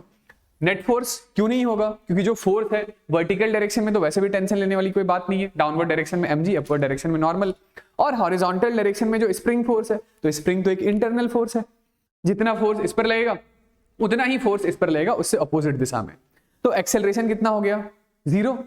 एफ नेट 0 है तो एक्सेलरेशन 0 है। तो सेंटर ऑफ मास की वेलोसिटी कैसी हो गई? कांस्टेंट। अब सेंटर ऑफ मास शुरुआत में रेस्ट पे है तो बाद में भी रेस्ट पे ही रहेगा। समझ रहे हैं ना? ये सब कुछ हम लोगों ने सेंटर ऑफ मास में डिस्कस कर लिया है। ओके, अभी तो हमें क्या करना है? सिर्फ इसका टाइम पीरियड ऑफ ऑसिलेशन निकालना है, टाइम पीरियड ऑफ ऑसिलेशन निकालना है। समझ रहे हैं? ठीक है, तो इसी चीज को हम लोग कहते हैं हार्मोनिक ऑसिलेटर। ठीक है, चलिए देखिएगा, तो मैं ये कह रहा हूं कि ये जो हमारे पास मीन पोजीशन है, ठीक है, मान लेते हैं कि ये है हमारे पास ये जो स्प्रिंग है, अभी के लिए ये स्प्रिंग अपने नेचुरल लेंथ पर, यानी स्प्रिंग में कोई भी इलॉन्गेशन या कंप्रेशन नहीं है। ओके, ठीक। तो ऐसा है कि आपने इस पोजीशन से दोनों ब्लॉक को थोड़ा कंप्रेस किया फिर छोड़ दिया, कंप्रेस किया फिर छोड़ दिया। तो जब आप रिलीज कर देंगे तो ये लोग दोनों एक साथ अपने मीन पोजीशन पर आएंगे, एक साथ एक्सट्रीम पर जाएंगे, फिर से एक साथ मीन पर आएंगे, फिर से एक साथ दूसरे एक्सट्रीम पर आएंगे। जब वो अपने मीन पोजीशन से गुजर रहे होंगे उसी समय उनके पास अपनी वेलोसिटी जो होगी वो मैक्सिमम होगी। ओके, तो दोनों इस तरीके से SHM परफॉर्म करेंगे, हमें उसी SHM का टाइम पीरियड निकालना है। तो ये लीजिए, चलिए मान लेते हैं कि यहां से ये ब्लॉक कुछ x1 अमाउंट डिस्प्लेस्ड है और उस समय ये वाला जो ब्लॉक है ये अपने मीन पोजीशन से कुछ x2 अमाउंट डिस्प्लेस्ड है। ये स्प्रिंग में टोटल इलॉन्गेशन कितना हो गया बताइए? तो स्प्रिंग में जो टोटल इलॉन्गेशन है वो x1 प्लस x2 के बराबर है। ओके ना? ठीक है, ये m1, चलिए एक बार के लिए दिखा देता हूं कि यहां पर है m1g और ये यहां पर है नॉर्मल। नॉर्मल से हमें कोई मतलब है नहीं। ठीक है, मान लेते हैं इस इंस्टेंट पर इसके पास कुछ वेलोसिटी होगी, वो वेलोसिटी v1 इस दिशा में होगा। स्प्रिंग में इलॉन्गेशन x1 है तो ये स्प्रिंग फोर्स इस दिशा में लगेगा और स्प्रिंग फोर्स कितना होगा? तो स्प्रिंग फोर्स ही नेट हॉरिजॉन्टल फोर्स है इस m1 पर, है ना?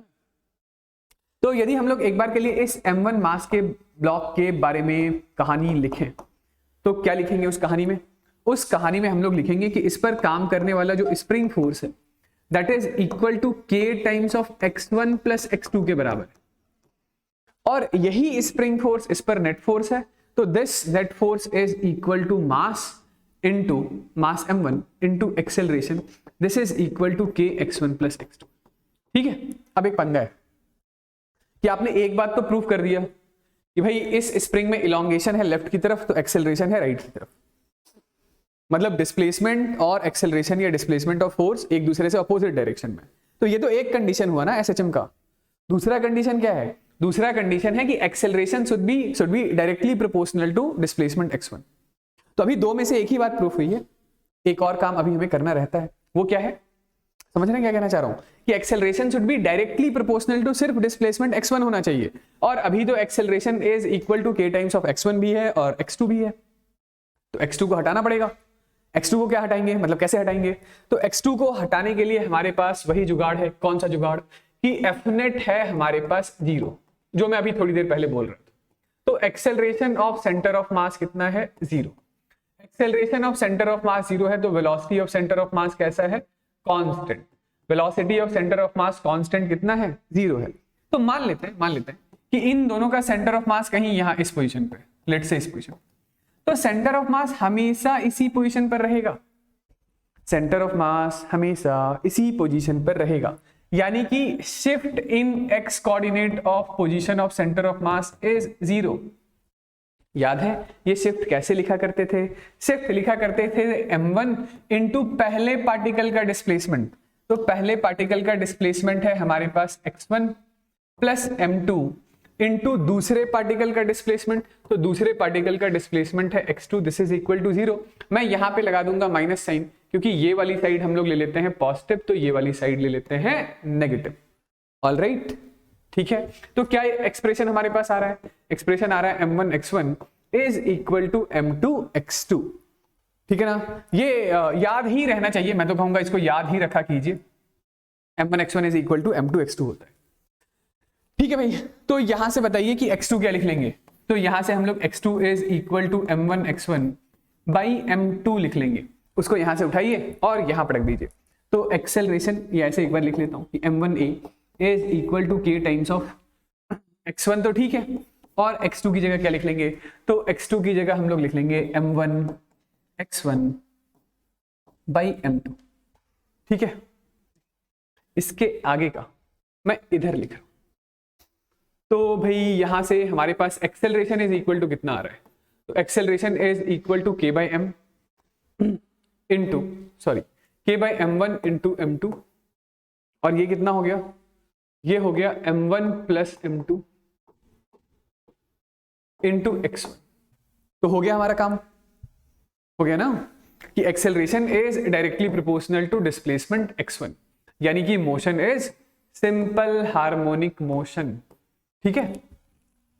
तो बताइए भाई, इस सिंपल हार्मोनिक मोशन के लिए ओमेगा कितना होगा? तो यही होगा हमारा ओमेगा, सॉरी ये ओमेगा नहीं बल्कि ये तो ओमेगा स्क्वायर होगा। ये क्या होगा? ये होगा हमारा omega square.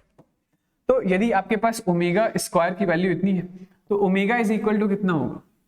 Omega is equal to under root of k times of m1 plus m2 divided by m1 m2 होगा। ओके, ठीक है भाई। यदि ये हमारे पास ओमेगा है तो हम लोग इसी चीज को टाइम पीरियड के टर्म्स में एक्सप्रेस करें, यानी time period is 2 pi by omega. तो time period is 2 pi under root of m1 m2 by m1 plus m2 into k, ठीक है। अब ये वाला जो टर्म है ना, कौन सा? ये m1 m2 by m1 plus m2, इस चीज को म्यू से डिनोट करते हैं और इसका एक अलग नाम निकाल देते हैं, this is reduced mass. Reduced mass, reduced mass बस सिर्फ इसका नाम है, ये मतलब नहीं है कि इसका मास घट बढ़ गया, ऐसा कुछ मतलब नहीं है, ठीक है। तो जो टाइम पीरियड का एक्सप्रेशन हो जाएगा वो टाइम पीरियड का एक्सप्रेशन हो जाएगा, time period is 2 pi under root mu by k, under root mu by के, ये टाइम पीरियड का एक्सप्रेशन हो जाएगा, ठीक है। रिड्यूस्ड मास कहने का मतलब है जैसे इस पूरे सिस्टम को हटाकर आप ऐसा सोच सकते हैं, इस पूरे सिस्टम को हटाकर इधर थोड़ा इरेज कर दूं इस पूरे सिस्टम को हटाकर ऐसा है कि ये एक स्प्रिंग है और उससे कनेक्टेड एक म्यू के बराबर का, जिसकी value m1 m2 by m1 plus m2 के बराबर थी, वो लगा दिया गया है, ठीक है, स्प्रिंग का कांस्टेंट के। तो इसका भी टाइम पीरियड कितना होगा? 2 pi under root mu by k बराबर होगा। समझ गए?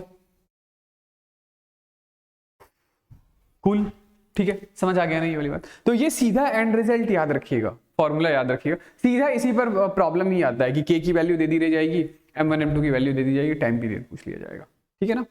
और कोई अलग से इसमें हाई फाई बात कुछ होगा नहीं, ठीक है। तो चलिए आगे बढ़ते हैं और हम लोग स्टार्ट करते हैं अगला topic which is angular SHM, ठीक है। अभी तक जो हमारी कहानी थी वो सारी की सारी कहानी लीनियर एसएचएम की थी। अब हम लोग बात करने जा रहे हैं पहली बार एंगुलर एसएचएम के बारे में।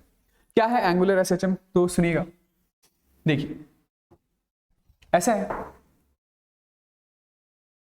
कि हमारे पास ऐसा कोई एक पाथ है, ठीक है, ऐसा कोई एक पाथ है, ऐसा कोई एक रास्ता है, इस रास्ते के अलोंग, इस रास्ते पे एक ऐसा हमारे पास बीड रखा हुआ है, मतलब कोई एक ऑब्जेक्ट ऐसा रखा हुआ है, ठीक है, ओके। यदि आप इस ऑब्जेक्ट को इस सेंस में डिस्प्लेस करते हैं, तो अब जो हमारा लीनियर डिस्प्लेसमेंट है, उस लीनियर डिस्प्लेसमेंट को हटाकर हम लोग नया वर्ड एंगुलर डिस्प्लेसमेंट बोलेंगे, कि जैसे आपने इस ऑब्जेक्ट को इस सेंस में थीटा अमाउंट से डिस्प्लेस किया, ठीक है। तो ये वाला सेंस कौन सा हो गया, एंटी क्लॉकवाइज सेंस, समझ रहे हैं। इस बीड को यहां से उठाइए और ये थीटा एंगल से, ये थीटा एंगल ऑब्वियसली हम लोग यहां से मेजर करेंगे, यहां से ये वाला एंगल थीटा है, ठीक है। तो अब ये जब बीड यहां पे पहुंच गया है, तो इस पर एक टॉर्क काम कर रहा होना चाहिए, और ये टॉर्क इसके डिस्प्लेसमेंट से अपोजिट डायरेक्शन में डायरेक्टेड होना चाहिए। मेरे कहने का मतलब है कि इसके पास डिस्प्लेसमेंट इस सेंस में है, तो इस पर टॉर्क इस सेंस में आना चाहिए। जैसे लीनियर एसएचएम के केस में रीस्टोरिंग फोर्स डिस्प्लेसमेंट से अपोजिट होता था, तो यहां पर इसी टॉर्क को हम लोग रीस्टोरिंग टॉर्क नाम दे देंगे। क्या नाम दे देंगे, रीस्टोरिंग टॉर्क। तो मेरे कहने का मतलब है कि ये जो रीस्टोरिंग टॉर्क होना चाहिए, टॉर्क रीस्टोरिंग, वो अपोजिट टू डिस्प्लेसमेंट थीटा होना ही चाहिए, और इसके साथ साथ this restoring torque should be directly proportional to angular displacement theta होना चाहिए।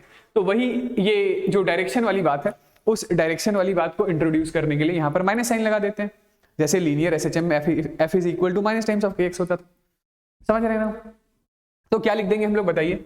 ये जो रीस्टोरिंग टॉर्क है, this is equal to minus times of some constant c into angular displacement theta.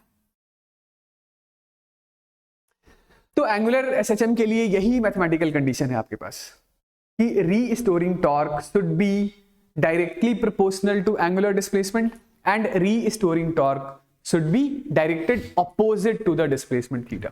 मतलब जिधर थीटा है उससे अपोजिट दिशा में टॉर्क होना चाहिए, और जो टॉर्क का मैग्नीट्यूड है वो डायरेक्टली प्रोपोर्शनल टू थीटा के बराबर होना चाहिए, ठीक। तो यहां से आप क्या बोलेंगे कि आप इस टॉर्क को तो लिखना जानते हैं कि ये torque is equal to I into alpha होता है, तो I into alpha is equal to minus times of C into theta होगा। तो बताइए भाई कि एल्फा कितना हो जाएगा, एल्फा हो जाएगा minus times of C by I into theta, ठीक। तो यहां पर भी ये जो c बाई आई आपको दिखाई दे रहा है, c बाई आई, तो इसी c बाई आई को हम लोग एक दूसरे कांस्टेंट ओमेगा स्क्वायर से रिप्लेस कर देंगे, ऑलराइट। यानी कि alpha is equal to minus times of omega square theta होना चाहिए, ठीक। तो मैं ये कहना चाह रहा था कि आप चाहें तो इस ओमेगा को लिख लीजिए कि omega is equal to under root of C by I, चलेगा ना, ठीक है। तो लीजिए भाई, ये हमारे पास क्या आ गया एक्सप्रेशन, हमारे पास एक्सप्रेशन आ गया, हमारे पास एक्सप्रेशन आ गया कि alpha plus C by I into theta this is equal to 0। Alpha है एंगुलर एक्सेलरेशन, इस एंगुलर एक्सेलरेशन को आप क्या लिखते हैं, तो angular acceleration is equal to d2 theta by dt square plus omega square into theta this is equal to 0। ये बिल्कुल बिल्कुल वही बात है जो लीनियर एसएचएम में आपने पढ़ा है, second order differential equation, sorry ये वही बात है जो आपने डिफरेंशियल इक्वेशन ऑफ एसएचएम आपने पढ़ा था ना, कि this is d2x by dt square plus omega square x this is equal to 0। तो x को रिप्लेस कर दिया थीटा से, ठीक है, और ये हमारे पास एंगुलर एसएचएम के लिए ये हो गया हमारे पास differential equation, this is differential equation of angular SHM, ठीक। चलिए तो हम लोग बात कर लेते हैं इस एंगुलर एसएचएम के सॉल्यूशन के बारे में। अब इसको दोबारा से तो इंटीग्रेट करने की जरूरत नहीं है ना, लीनियर वाला तो किया ही था, तो यहां से मैं डायरेक्टली रिजल्ट लिख रहा हूं कि angular displacement at any time t is maximum angular displacement theta naught into sine of omega T plus phi लिख देते हैं, ठीक है। ये फाई ना लिख करके फाई नॉट लिख देते हैं, ठीक। तो ये थीटा क्या होगा बताइए? थीटा होगा angular displacement at any time T. किसी टाइम टी पर एंगुलर डिस्प्लेसमेंट चाहिए तो इस एक्सप्रेशन में टी की वैल्यू डाल दीजिए। थीटा नॉट क्या है? थीटा नॉट है maximum angular displacement, maximum angular displacement. और ये जो पूरा टर्म है omega T plus phi naught, ये पूरा टर्म क्या कहलाता है बताइए? तो ये पूरा term omega T plus phi naught phase कहलाता है, फेज। उसमें भी ये जो फाई नॉट है, यही फाई नॉट हमारा इनिशियल फेज कहलाता है। ये क्या कहलाता है? इनिशियल फेज कहलाता है, ठीक है। तो देखिएगा फटाफट कि जैसे हम लोगों ने ये लिख लिया, theta is equal to theta naught into sine of omega T plus phi naught. तो ये हो गया हमारे पास क्या?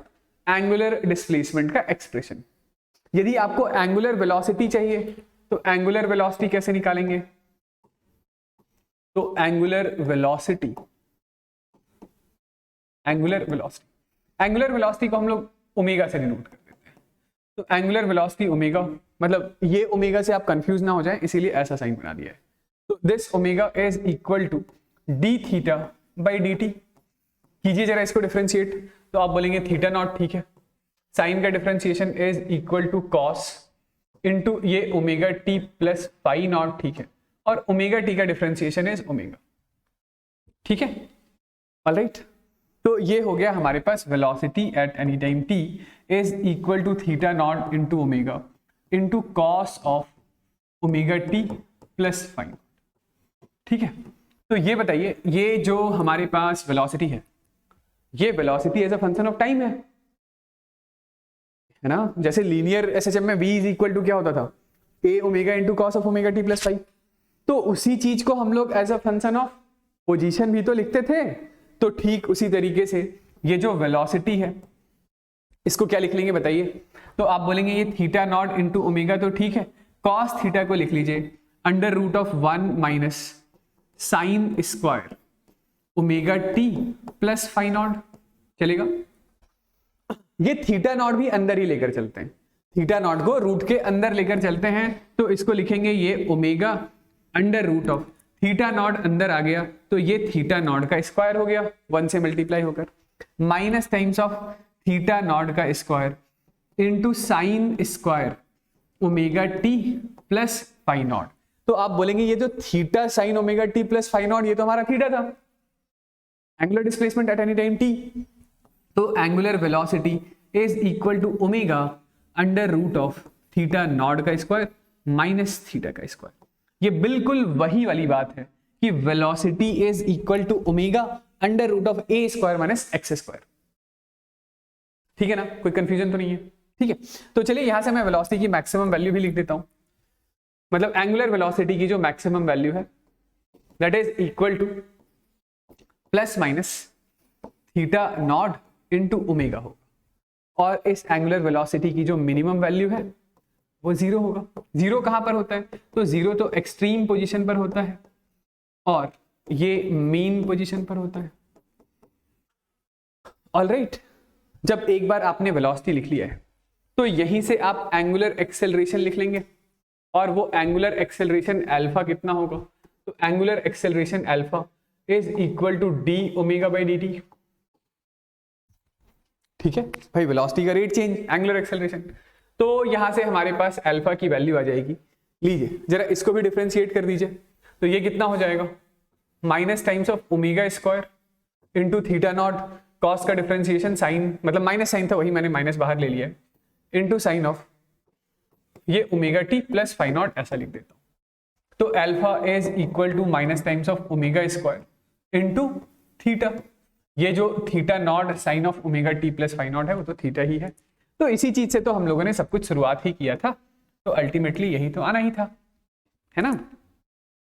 तो इस एंगुलर एक्सेलरेशन की मैक्सिमम वैल्यू, एंगुलर एक्सेलरेशन की maximum value is equal to minus times of omega square theta naught होगा, और इस एंगुलर एक्सेलरेशन की मिनिमम वैल्यू कितनी होगी, 0 होगी। मिनिमम एंगुलर एक्सेलरेशन कहां पर होगा, तो मीन पोजीशन पर, और मैक्सिमम कहां पर होगा, तो एक्सट्रीम पोजीशन पर। ऑल राइट, ठीक है।